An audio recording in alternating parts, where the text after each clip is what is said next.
High বন্ধুরা, আজকে রুটি বানাবো বুঝছো। রুটি বানাইতে না তোমরা তো সবাই পারো তাই না, কম বেশি সবাই পারো, আমরা রুটি বানাইতে সবাই পারি।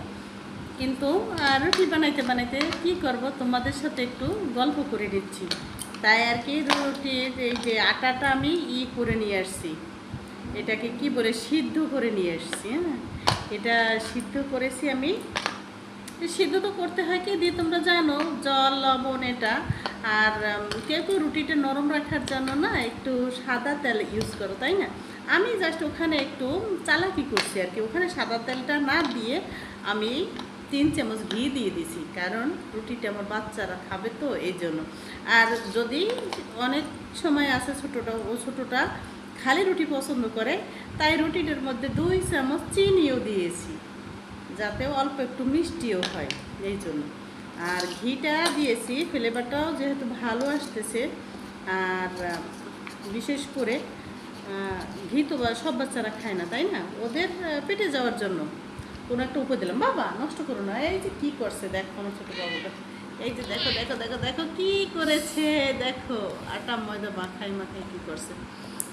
কী আর করার বলো, দুষ্টুমি করে। আর ধরো না এটা, ঠিক আছে, তোমার হাতে যেটা আছে ওইটাই নাও।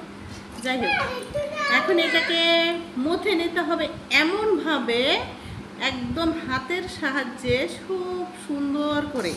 এটা তো এতটা এতটা সফট হবে রুটিটা, এই মথার পরেই আর কি ভালো হবে।